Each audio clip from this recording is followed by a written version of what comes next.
So let's talk about rights in the terms of the Declaration of Independence. Now, let me just say first off, there can be different definitions of rights. However, the rights of the Declaration of Independence that Thomas Jefferson is referring to and that his audience would have understood are what are called negative rights versus positive rights. A negative right is a right not to have something violated, not to have something harmed.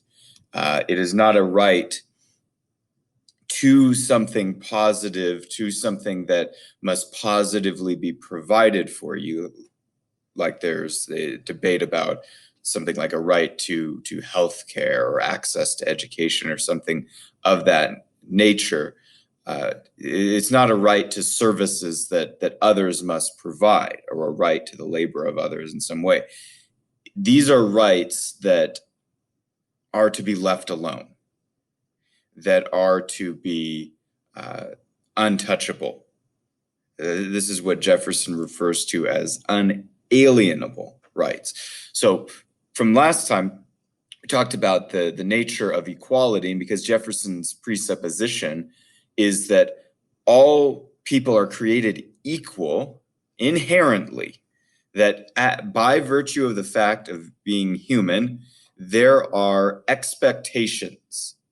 And he says that because of that fact, they are endowed by their creator with certain unalienable rights. And the debate could be had whether or not someone has to believe in God or a creator or whatever the case may be to formulate this idea of God-given rights. Jefferson, wasn't a Christian, but he did believe that these rights were inherent as being a creation of God. It's in some level. However, this can also be called natural law. This is law that is natural to all human beings. It's that they all share the same nature and status by virtue of the fact that they are human beings. No human beings can make claims on one another against these rights unless there's a commission of a crime. But Jefferson calls these rights unalienable. They cannot be alienated from the outside. They're supposed to be untouchable to these people. And so he points out three, that among these rights, it doesn't mean they're the only ones, but he points out life, liberty, and the pursuit of happiness. Notice I'm not highlighting happiness itself. Now, if Jefferson turned in the Declaration of Independence as homework to Turnitin.com, he would have gotten flagged on this phrase, life, liberty, pursuit of happiness, because he was borrowing from, and he admitted this, he said, I'm not discovering truths, or I'm not inventing them, I'm just putting them together in this statement. But he's borrowing from the theory of John Locke about life, the inherent rights of life, liberty, and property. Now, Jefferson would have agreed with that, but he kind of, rather than getting into the specifics of property, he broadens it a little bit. And so let me talk about those things. So Locke talked about that humans, in our inherent existence, we have life, and we are able to have the expectation that our life will not be hindered or violated by someone else. Someone tries to harm us, someone tries to attack us, someone tries to murder us, someone tries to impede our continuance of life and existence. That is a crime. That is a violation of an unalienable right. Also, liberty. Locke also went on to talk about that human beings have an inherent freedom to act, to choose their actions and their course with a couple limits. Some limits are natural limits. For example, human beings have the freedom to fly, presumably, but we don't have it in ourselves. We don't have wings. We don't have things that could make that happen. We have airplanes now, but so there are limits on, we don't escape gravity, that type of stuff. However, our liberty is also limited by the inherent rights of others. All human beings have these rights. It's not as if we just have rights, life, liberty, and the pursuit of happiness, but other people do not. And therefore, we may violate their rights for the common good. There's no idea here that the majority gets together or the majority of voters or whoever else can just throw out the cause, the will of the people or the common good and harm the rights of others in this case. So there's life, there's liberty. You have a right not to be enslaved. You have a right to freedom of movement. You have a right to choose your own course. Now you have limits on those things against the rights of others. They have an expectation you won't harm them in their course. However, if somebody tries to enslave you, you have a right to defend yourself. If somebody tries to kidnap you and harm your freedom, you have a right to defend yourself. Now, another limit is if you commit some type of violent crime, like rape or something, then your freedom may be limited by others because you have suspended your rights by attacking somebody else. And then Locke said life, liberty, property. Now, property, there are different debates about, okay, what constitutes property? Is there property? Should there be personal property? Or there's even personal property versus private property, all this type of stuff. This is what Locke meant. And if we're consistent, it works. His ideas work out. Now, he wasn't totally consistent in everything, but his idea of property was what was called homesteading, which meant we are human beings that exist in this world, and we have needs of continuance or survival. We need oxygen, we need food, we need water, we need certain resources in order to survive. Now, we don't have a right to the labor of others. If somebody else labors in order to gather something, create something, they're given something. We don't have a right to those things according to Locke and according to Jefferson. A right to the labor of others inherently would be a form of theft or slavery. And so Locke's idea of a right to property would be homesteading, that we as humans exist in this physical world and we may manipulate this world in order to change it. And then once we've done that, let's say I go cut down a tree or I go plant a seed and create an apple tree, or I find an apple tree that no one else has mixed their labor with yet, as far as I know, and I start gathering apples. Those apples become mine. Those become my property. Or somebody decides to give me something. It's a gift. Somebody decides to give me, exchange something or give me something, Christmas present or something like that. That also becomes my property. Parents decide to give their children things. That becomes the property of the children. It does not, there's no right to that from the outside, according to Locke and others. Now, or there's a voluntary exchange. Two people decide they will be better off having what the other person has, and they decide to trade, whether it's money or some sort of barter. That becomes their property. They are free to make that decision.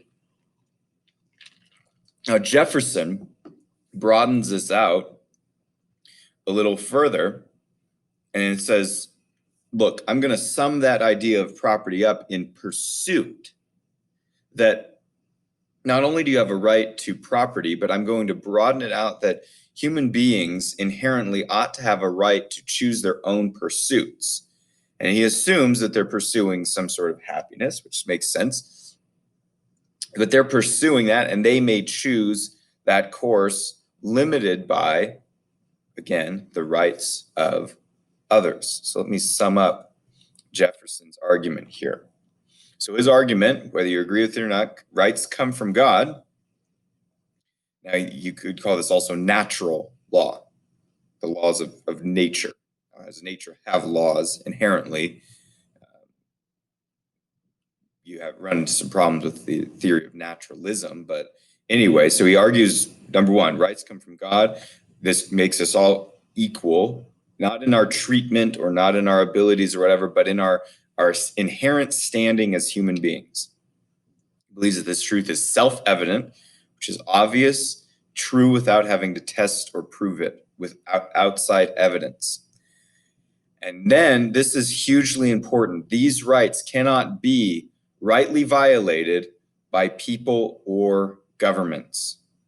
Okay. Now, there is a caveat to that. If a crime is committed, somebody tries to steal, murder, rape, kidnap, then when they are impeded from doing that, or someone acts in self-defense, they can't say, "Hey, you've hurt my rights." No.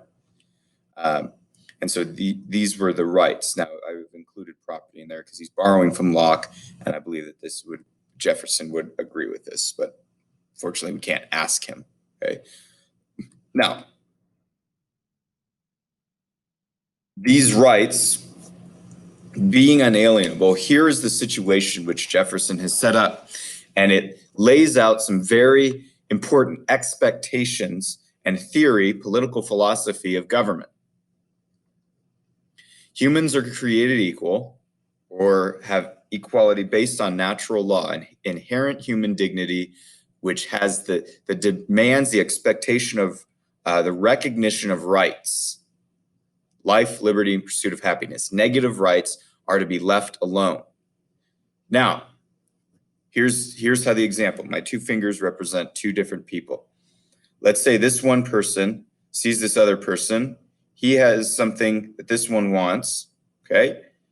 This one decides he wants to steal his stuff, kidnap him, and enslave him. That is a violation of this individual's rights. This person has every right to use self-defense or whatever means necessary to escape the violation of those rights, okay? Now, let's say there's two people and they're going to try to beat them up. This is now, it's sort of becoming a gang. I could do four people, okay? Let's say that this little group of four is going to be a gang that's going to come beat this guy up and do the same stuff. Steal his stuff, kidnap him, enslave him, maybe murder him, okay? Now, that is always a crime. Doesn't matter how many people we add. But let's say that all of these people are voting, and these people vote to steal his stuff. They vote to beat him up. They vote to enslave him. The crime still exists. People can act in a criminal way in government, just as they can act in a criminal way as individuals. You still have the potential of human mistakes and human corruption when you add in human government. But you add the element of power. So Jefferson's argument is very important because Jefferson's starting out by talking about this ideal of rights puts strict limits on what government is able to do. And it puts it in perspective that it is possible for government to commit crimes. Government must follow the rules. Government must follow natural law. Governments that are legitimate must recognize these rights.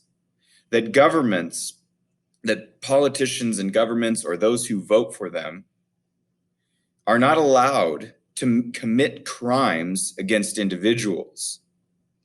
Jefferson will go on to argue that the purpose of government is not to create something that takes rights from others in order to facilitate what's good for the common good or the will of the people. The will of the people may be to harm others.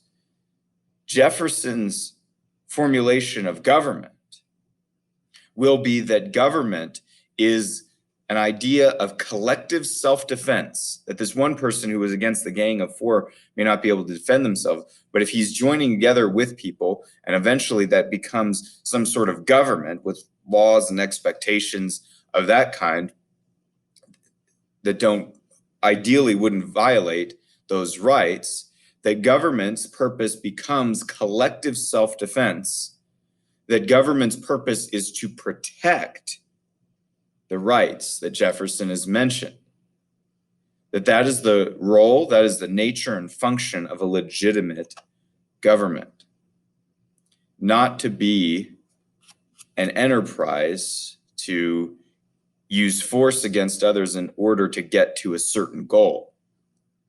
It is an enterprise to use force against people in order to protect rights or